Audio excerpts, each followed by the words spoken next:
Hey, salut à tous! Aujourd'hui, je vous emmène avec moi dans ma journée. C'est parti pour un petit vlog.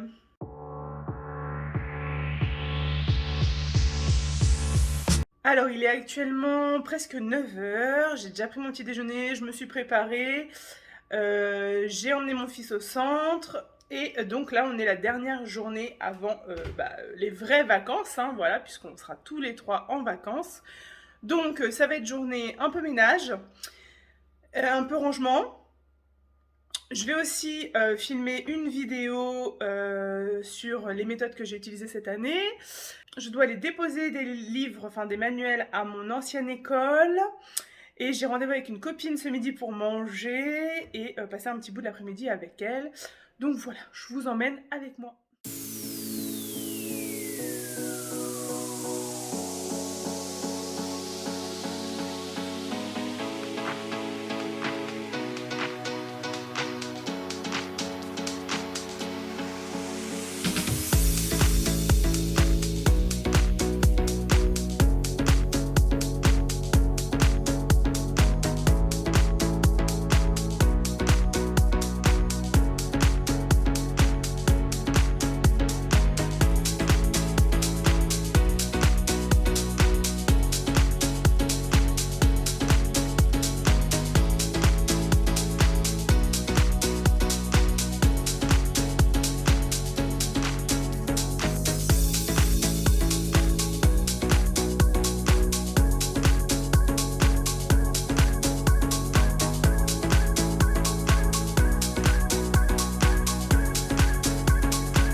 On se retrouve, voilà, je viens de finir la vidéo sur les différentes méthodes que j'ai utilisées cette année. Donc voilà, ça c'est une bonne chose de faite.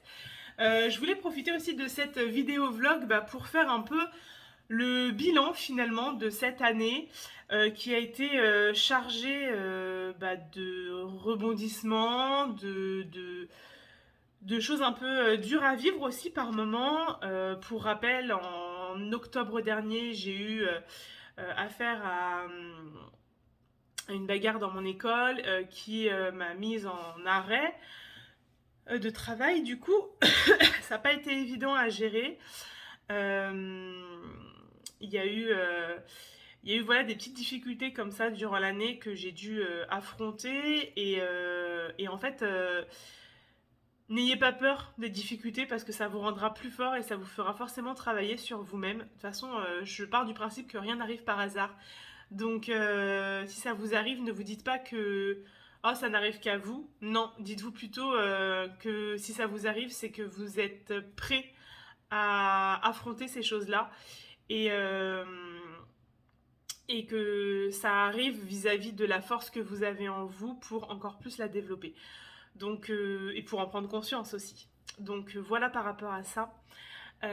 Ensuite, comme vous le savez, cette année s'est bien passée pour moi. Mes visites PEMF se sont très très bien passées. J'ai toujours eu de très bons conseils. Mon petit point noir lors de mes visites était ma différenciation. Mais en prenant du recul, je me suis aperçue qu'en réalité, je différenciais quand même beaucoup. Mais peut-être pas assez lors de mes visites. Et en fait, je leur montrais pas en fait que je différenciais assez. Mais en réalité, j'ai quand même pas mal différencié. C'est sûr que c'était perfectible et qu'on peut encore plus différencier. Mais en ayant 3 classes, c'était quand même pas mal. Ce qu'il faut savoir, c'est que moi, j'étais partie du principe que si j'avais un poste fractionné comme ça, ça allait entre guillemets m'alléger. En fait, pas du tout. La charge de travail était multipliée par 3. Non pas parce que je devais travailler plus que l'année dernière, je passais de 2 jours par semaine à 4, pas du tout. Oui, ça bien sûr que ça joue, mais en fait c'est ok. C'est juste que c'est pas aussi fluide que quand on a une classe à temps complet, dans le sens où si on n'a pas terminé une leçon, on peut la continuer sur un autre jour et essayer de s'arranger comme ça. Là, par exemple, avec la science, moi, je décloisonnais avec mes CM1 et en réalité, je faisais la même séance 3 jours, enfin, dans trois classes, la même séance dans 3 classes et de 45 minutes. Et en fait, dans les 45 minutes, il faut absolument que ça tienne. Et des fois, ça, c'était un peu compliqué à gérer, mais le décloisonnement avait cet avantage de ne travailler qu'une seule matière et donc d'alléger quand même la charge de travail. J'ai eu la chance d'avoir aussi des collègues et des professionnels autour de moi qui m'ont soutenue dans mon travail, qui m'ont apporté des conseils. Et s'ils passent par là, bah, je les remercie. Parce qu'en fait, on ne travaille pas seul quand on est enseignante, on travaille en équipe et il ne faut surtout pas s'isoler quand on a des difficultés. Il faut en parler avec ses collègues, il faut en parler avec ses directeurs, directrices, avec les professionnels qui entourent en fait le système éducatif. Euh, il ne faut pas hésiter à en parler pour pouvoir justement euh, ne pas être seul et continuer à travailler en fait les problématiques de manière active et à plusieurs cerveaux, eh bien on va plus loin. Donc voilà, si j'ai un conseil à vous donner, c'est celui-là. Concernant donc ce poste fractionné, je m'y suis retrouvée sans m'y retrouver. C'était intéressant de voir deux classes différentes, enfin deux écoles différentes, de rencontrer d'autres collègues, euh, de voir différentes manières en fait de fonctionner aussi. Euh, et donc tout ça c'était très enrichissant. Euh, j'ai eu la chance d'avoir des collègues qui ont pris en charge toute la partie administrative, on va dire. Voilà, j'ai pas eu les PPRE à faire, les dossiers GVASCO, etc. Je m'en suis pas du tout occupée. Les réunions de parents, j'en ai fait quelques-uns, mais franchement très peu. Euh, En contrepartie, j'ai vraiment essayé de les aider sur les LSU. Je faisais vraiment ma part du boulot et sur ce dernier semestre, j'ai même fait un petit peu plus pour essayer de les aider au maximum. Enfin, en tout cas, j'ai essayé. Voilà. Mais c'est sûr que bah, du coup, pour les LSU, voilà, je multiplie tout par 3, donc ça fait beaucoup de choses à enregistrer. Et puis de temps en fait à passer sur les LSU et donc voilà. 3 classes, ça veut dire aussi 3 fois plus d'affaires, 3 fois plus de manuels, 3 fois plus de tout en fait. Donc c'est vrai que je sais pas si ma vidéo rangement sort avant ou après cette vidéo là, mais bref, enfin vous l'aurez vu, il y avait beaucoup de choses que j'ai accumulées et mon défaut c'est que j'ai beaucoup de mal à aller fouiller dans les armoires de mes collègues avec lesquels je travaille. Euh, j'ai beaucoup de mal en fait à aller dans les armoires, à aller chercher le matériel dont je pourrais avoir besoin. Je pense notamment à l'art visuel où j'ai acheté beaucoup de choses alors qu'il y avait des choses qui étaient disponibles dans la classe. Mais en fait, j'ai vraiment un blocage par rapport à ça et je pense que ça fait partie juste de ma personnalité. Et là, en étant remplaçante, je pense que je ne vais pas avoir le choix que de faire ça. Et je vous avoue que c'est quelque chose qui me stresse, ça me sort vraiment de ma zone de confort. Je préfère vraiment arriver avec mon matériel et faire comme j'en ai envie. Euh, mais bon, bah voilà, il va falloir que je fasse différemment. Donc voilà, on va faire ça. Après, 3 classes différentes, c'est aussi 3 fois plus d'amour des enfants, 3 fois plus de reconnaissance aussi des parents. Et ça, c'est aussi, enfin, c'est quelque chose qui fait du bien. Vraiment, en cette fin d'année, ça m'a vraiment fait du bien. Et je vais pas vous cacher, j'étais vraiment épuisée en fin d'année. Là, je suis toujours un peu, d'ailleurs, pas vraiment encore en vacances. Surtout, je suis encore un peu enrhumée. Mais voilà, rien que pour ça, c'était vraiment top. Et je me dis que par rapport à l'année prochaine, si je fais que des remplacements courts, ça va être un peu étrange parce que on tisse pas les mêmes liens en fait quand on fait des remplacements courts et quand on fait des remplacements longs. Après, les enfants sont toujours mignons, etc. Il n'y a aucun problème par rapport à ça. Mais c'est vrai que ça risque d'être différent. Mais ça risque d'être aussi très enrichissant, donc voilà. Quoi d'autre pour ce bilan? Eh ben écoutez, je trouve que je m'organise de mieux en mieux sur ce que j'ai à faire. Je vais pas vous cacher que sur cette période 5, j'ai vraiment lâché l'affaire sur les fiches de préparation, etc. Parce que je savais aussi où j'allais et que j'avais bien bossé ma programmation et mes séquences. Mais voilà, j'avais vraiment un peu lâché l'affaire sur mes fiches de prep. Le point d'amélioration que j'ai, c'est que cette année, j'utilisais encore EduMove plus mon cahier journal papier.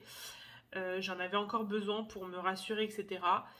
L'année prochaine, en tant que remplaçante, je pense pas utiliser EduMove, donc je vais pas renouveler la licence.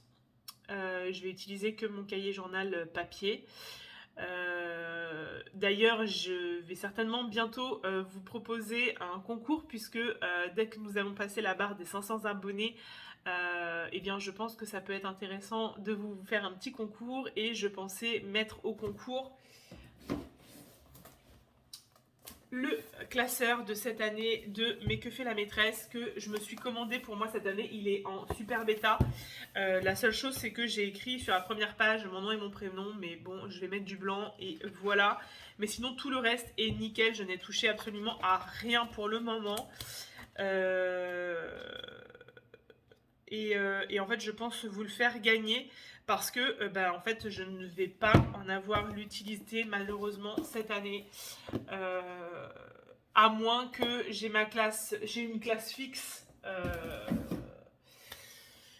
Et même en fait, même si j'ai une classe fixe, je pense que je vais conserver le cahier journal de Lutin Bazar.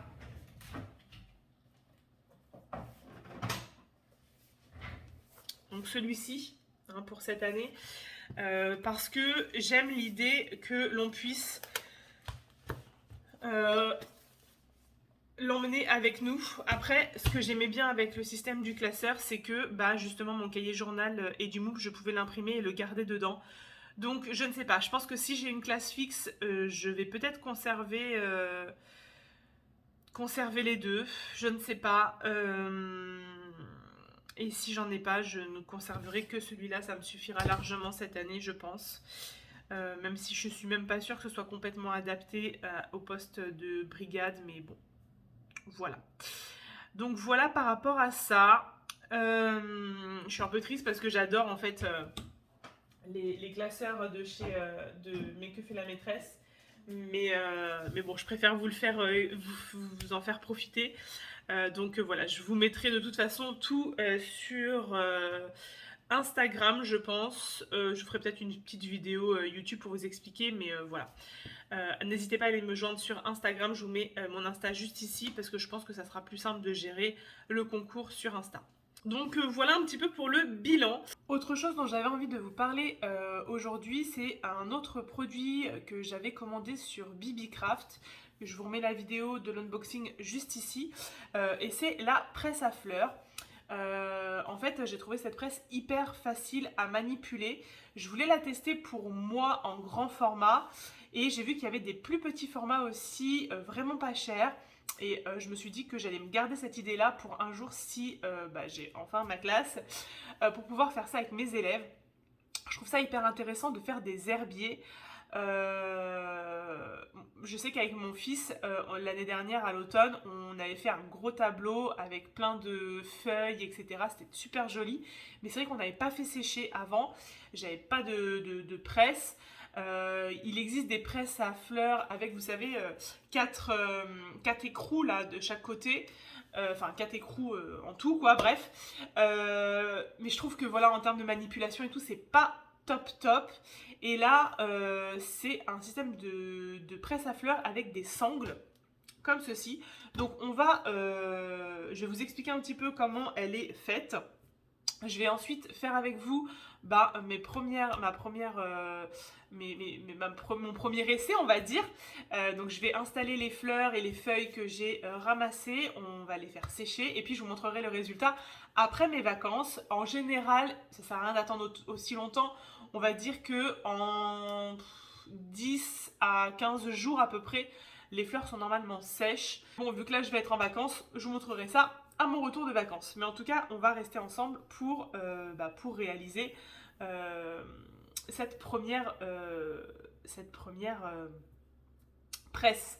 Donc, la presse est composée de quoi? Elle est composée de deux planches de bois comme ceci qui font 5 mm d'épaisseur environ. Et c'est du... et donc, on est à peu près sur du format A5, là. On n'est pas vraiment sur du format A4. Elle fait 16 sur 21, ouais, c'est ça. Donc, voilà, avec les bouts arrondis comme ceci. On a une petite pochette comme ceci avec les outils, donc bien emballés. On a une pince comme ceci pour attraper les fleurs, etc. Avec un petit bitonio comme ça pour le garder fermé. Et un coupe-fil comme ceci qui coupe super bien.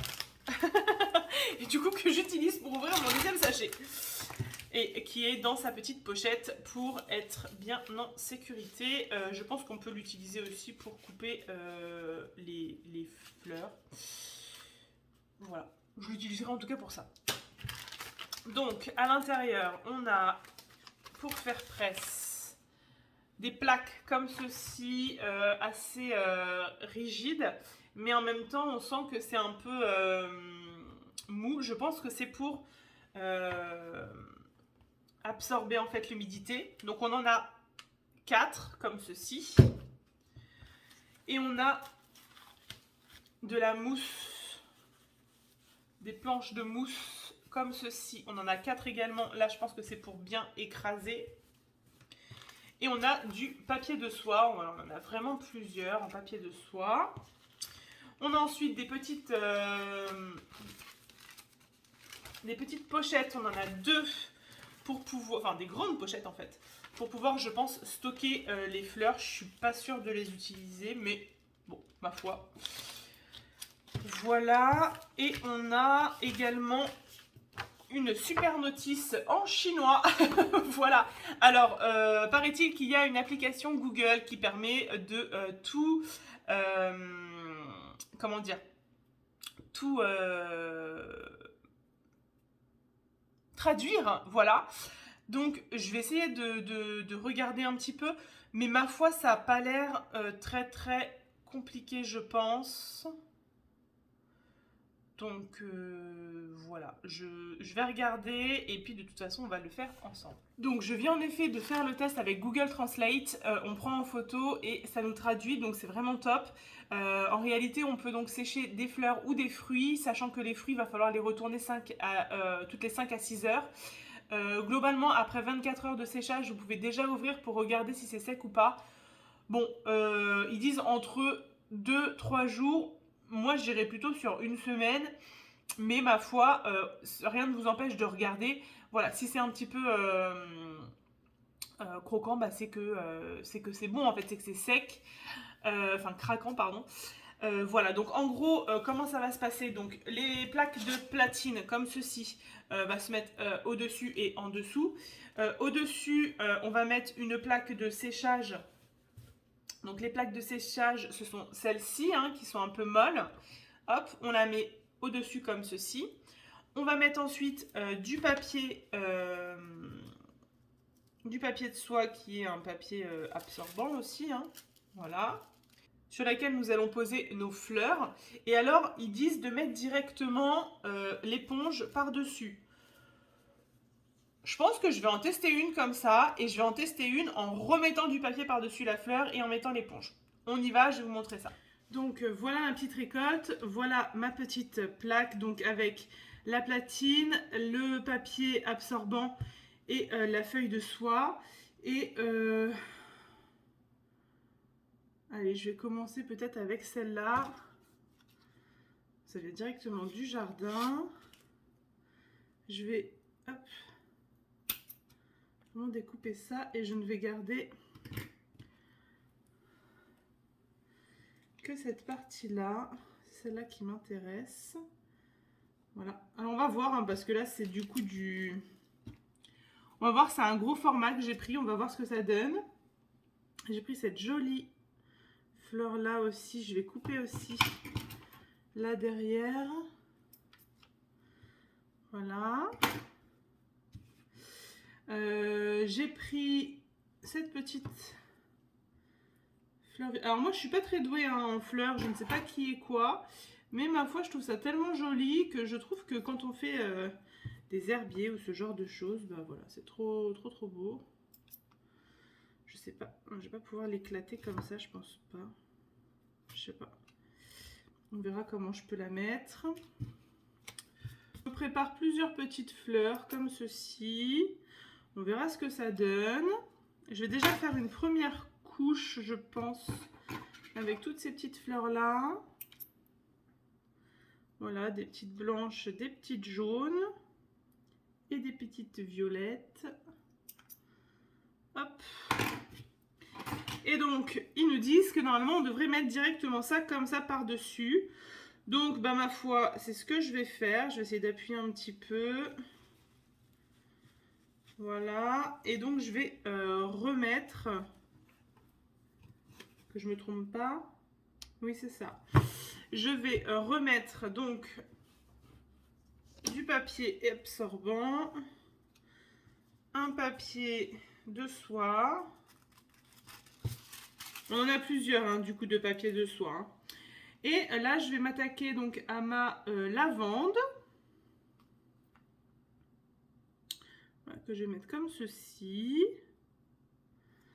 Celui-là, je ne sais pas si je vais pouvoir le faire rentrer complètement. Mais si, je pense que oui. Voilà, donc ma lavande. Celui-là, je vais refermer avec du papier de soie, celui-là, pour voir s'il y a une différence entre les deux.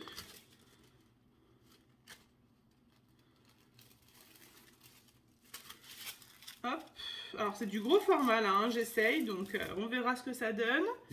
Le papier éponge par-dessus. Je remets encore un papier absorbant. Du papier de soie. Vous voyez, ça fait un beau sandwich. Hein. Et puis là, je vais mettre hop, ma fleur de menthe avec la petite feuille de menthe. Et puis cette petite fleur là que j'ai trouvée très rigolote. Voilà, donc, et puis je vais remettre aussi le papier de soie ici, on verra ce que ça donne. Voilà. Pour terminer, donc on termine, si j'ai bien compris, avec une éponge. Donc techniquement, j'avais encore de quoi faire encore un étage, hein, mais je me suis arrêtée là. Je vais donc remettre ma planche de platine par-dessus et... On va maintenant, donc là j'appuie un petit peu pour essayer de compresser, mais c'est surtout les sangles qui vont nous permettre de faire le système de presse. Donc, on en a deux. Hop. Donc, que je vais venir mettre juste en dessous. Donc, on va essayer de faire ça sans tout faire tomber, n'est-ce pas? J'aurais peut-être dû faire ça, faire l'inverse en fait, moi. J'étais un peu bébête. Est-ce que je les mets dans ce sens-là ou dans l'autre sens? Je pense que ça revient au même. Je vais les mettre comme ça peut-être. Ouais, comme ça devrait être pas mal. Donc, hop, on prend... Ah oui, faut ouvrir quand même. Hein. Ah. Oh, le scratch bien. Désolée pour le bruit. Hop. Donc... On vérifie qu'on a bien positionné tout ce qu'il faut. Pam, pam. Et c'est parti, on ferme. Et là, pareil, je viens donc ouvrir ça. Je me mets là. Je ferme bien. Il ne faut pas hésiter à bien fermer. Et donc, je ferme de l'autre côté. Je vérifie que les deux côtés sont bien serrés. Écoutez, ma foi, ça a l'air. Et voilà. Et en fait, ça, ce petit sandwich-là, c'est hyper simple. Enfin, c'est hyper simple à faire.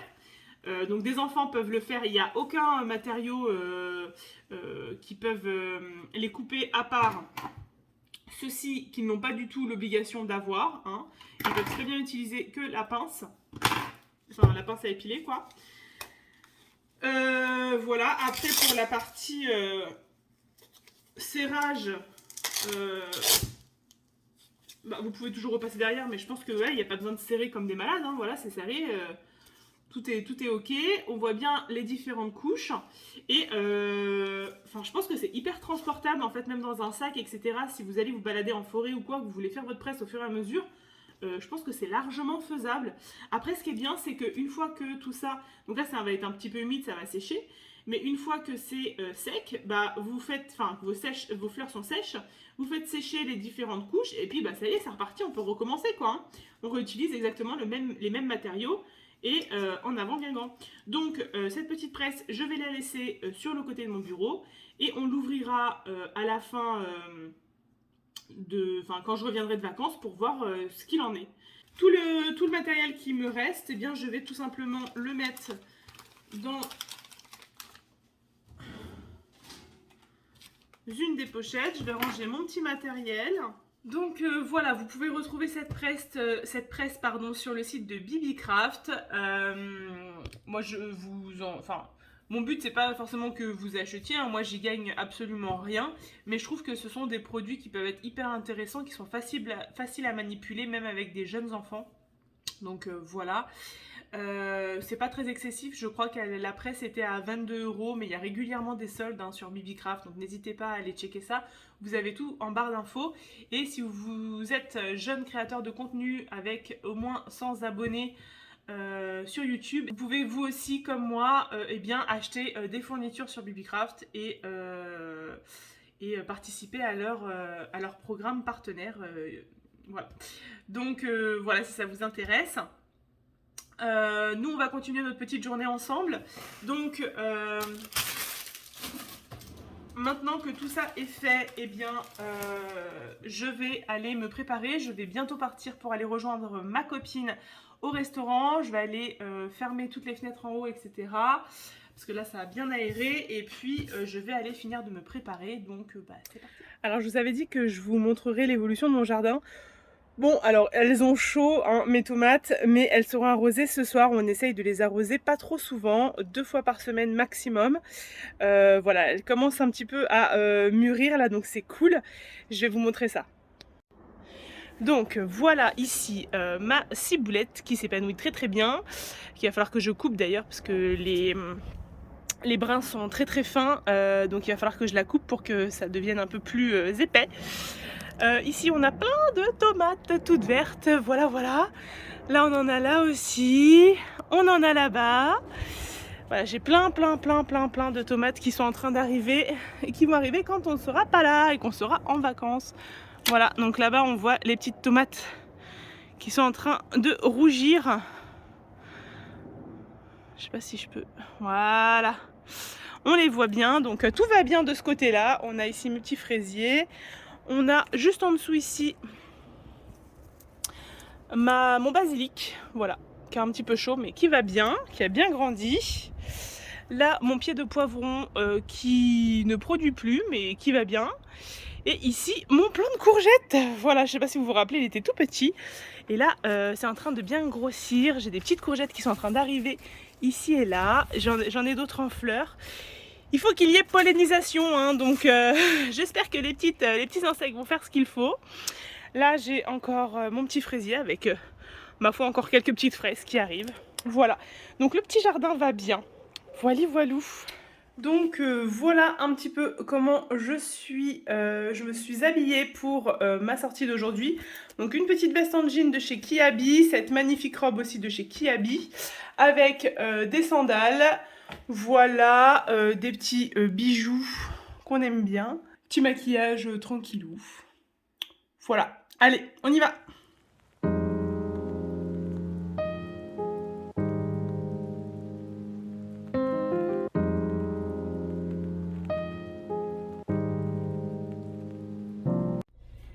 Coucou, et ben je vous reprends un petit peu plus tard parce qu'il est actuellement presque 16 h. Donc voilà, j'ai rejoint ma copine, on a été manger dans notre restaurant habituel, le Barto, qui est un très très bon restaurant italien à Vincennes. Je vous mets les infos en barre de description et je vous montre les petites pizzas que nous avons mangées qui étaient très très très bonnes. Je dis petites mais c'est un euphémisme, hein, elles sont énormes, voilà. Et on a fait les goûteuses puisqu'ils sont en train de changer certains desserts et puis certaines personnes dans l'équipe. Donc voilà, on a fait les goûteuses, c'était très très sympa. Voilà, donc c'était cool. Et puis voilà, bah là je vais me rentrer tranquillou à la maison. Et puis bah on continue cette journée. Allez! Et voilà, j'arrête ce vlog ici, j'ai été me faire une petite manucure. J'espère que c'était intéressant pour vous de m'accompagner dans cette journée. Voilà, j'espère que je vous ai montré assez de contenu. Il est actuellement 18h30 et donc je vais aller rejoindre mes petits chéris à la maison. Voilà, on va manger et puis aller au dodo. Donc voilà, je vous souhaite une très bonne journée et je vous dis à bientôt dans une prochaine vidéo. Bye bye!